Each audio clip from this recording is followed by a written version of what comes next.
Hello friends, मैं हूं राम कुमार देव और आपका स्वागत है आपके अपने यूट्यूब चैनल ज्ञान यात्रा पर।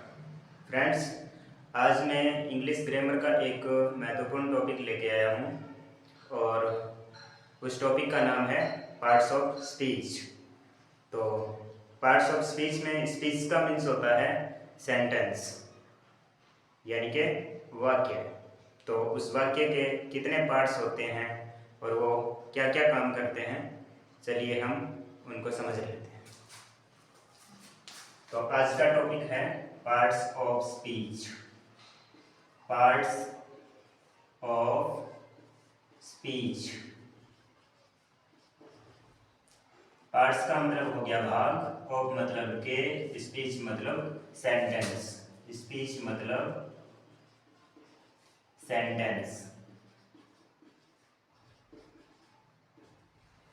अब इसके अंदर जो भाग होते हैं वो किस तरह से काम करते हैं हम समझते हैं एक वाक्य के अनुसार। तो हमने लिखा Ram is playing cricket with his friends. दोस्तों, देखने में ये वाक्य हमें एक ही दिखाई दे रहा है, लेकिन इसके पीछे इनके अलग अलग भाग जुड़े हुए, वाक्य के जो भाग होते हैं वो भाग जुड़े हुए हैं वाक्य के।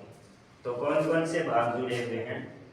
जैसे ये राम है, राम किसी का नाम है इसलिए ये संज्ञा है, इसको बोलेंगे नाउन। और ये इज है हेल्पिंग वर्ब और प्लेइंग इसकी मेन वर्ब है। और क्रिकेट ये नाउन है, विद ये प्रीपोजिशन है, और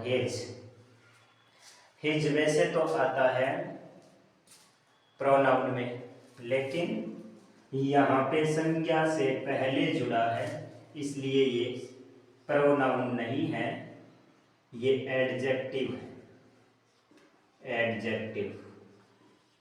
और ये फ्रेंड्स जो है वो अपना नाउन है। तो देखिए फ्रेंड्स, एक वाक्य के अंदर कितने पार्ट्स जुड़े हुए हैं उसके। जिस प्रकार मनुष्य का शरीर अलग अलग पार्ट से मिलकर के बना हुआ होता है, उसी प्रकार ये जो इंग्लिश ग्रामर का सेंटेंस है, एक जो सेंटेंस होता है वो भी अलग अलग पार्ट्स से मिलकर के बना हुआ होता है। तो चलिए हम देखते हैं कि इसके पार्ट्स कौन कौन से हैं। सेंटेंस के 8 पार्ट्स होते हैं। एक नंबर पे आता है नाउन, और फिर प्रोनाउन, उसके बाद वर्ब और एडवर्ब,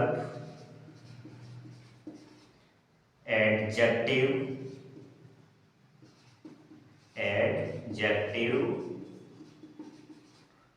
और प्रीपोजिशन,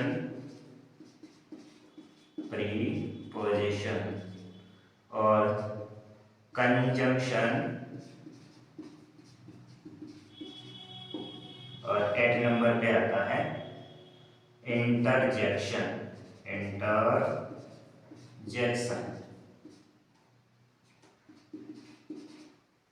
तो फ्रेंड्स, यहाँ पे हम बात करें नाउन की। तो नाउन की जो डेफिनेशन होती है वो होती है कि noun is a name of a person, place और थिंग्स। यानी कि संज्ञा है वो किसी व्यक्ति, वस्तु, स्थान का नाम होता है। यानी कि हर किसी का एक इंडिविजुअल नेम होता है और वही नेम कहलाता है नाउन। और जैसे कि राम, सीता, जयपुर, और माना MGSU, ये किसी बच्चे का नाम है, किसी लड़के का नाम है, ये किसी लड़की का नाम है, जयपुर सिटी का नाम है, और MGSU एक यूनिवर्सिटी का नाम है। तो ये नेम ही कहलाते हैं संज्ञा। तो अब हम समझेंगे कि संख्या के कितने पार्ट्स होते हैं। तो संख्या के मुख्यतया 5 पार्ट्स होते हैं इंग्लिश में, और वो पार्ट्स जो होते हैं वो होते हैं काइंड्स ऑफ नाउन। हम लिख लेते हैं काइंड्स ऑफ नाउन। तो काइंड्स ऑफ नाउन में पहला जो आता है वो होता है प्रॉपर नाउन। दूसरा जो होता है वो होता है common noun, common noun, collective noun, collective noun, material noun, material noun, और उसके बाद आता है एब्स्ट्रैक्ट नाउन।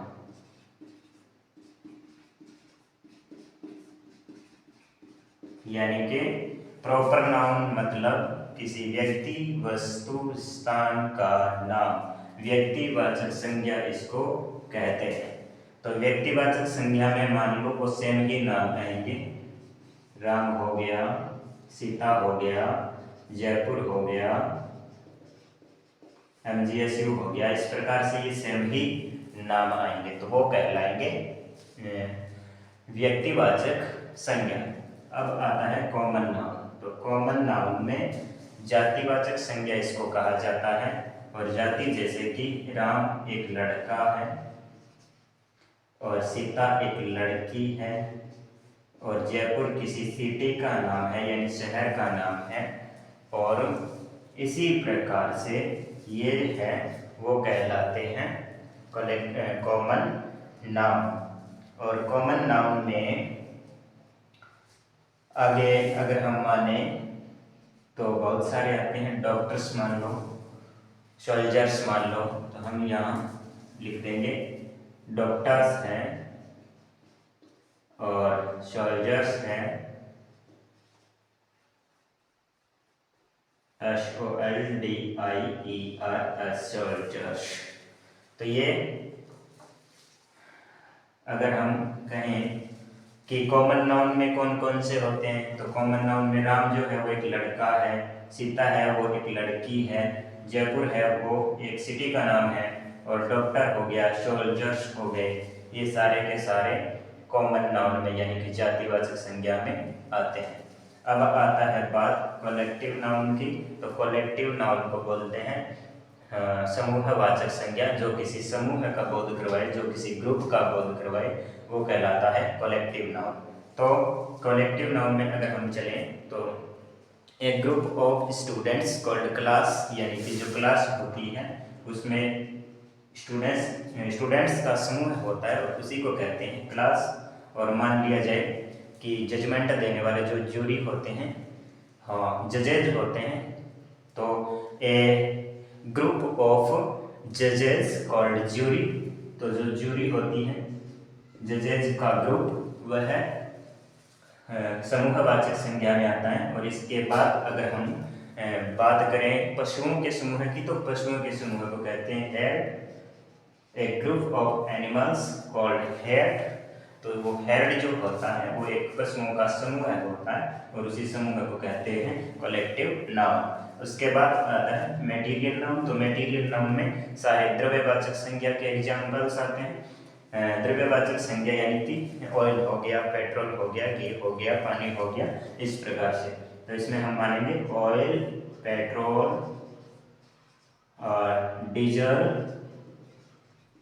इस प्रकार से घी, मिल्क, ये सारा का सारा इस कलेक्टिव मटेरियल नाउन में आता है, यानी कि इसको कहते हैं द्रव्यवाचक संज्ञा। अब बात आती है वह संज्ञा।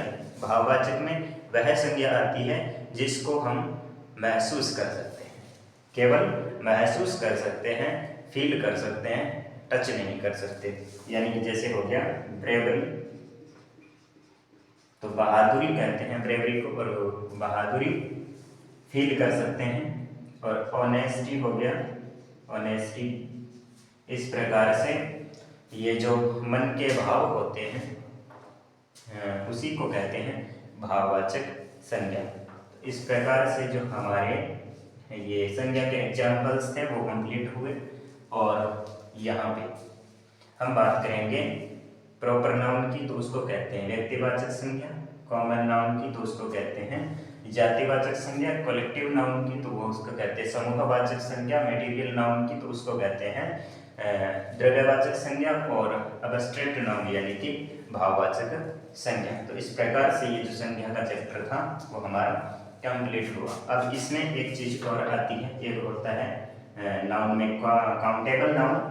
काउंटेबल नाउन, काउंटेबल नाउन यानी कि गिनी जा सकने वाली संज्ञा। और एक होता है अनकाउंटेबल, अनकाउंटेबल नाउन, जो कि होती है काउंटेबल मतलब जिसको गिना जा सकता है, अनकाउंटेबल मतलब जिसको नहीं गिना जा सकता। तो इस प्रकार से हमारा जो संज्ञा का चैप्टर था वो कंप्लीट हुआ। और अब हम चलते हैं प्रोनाउन।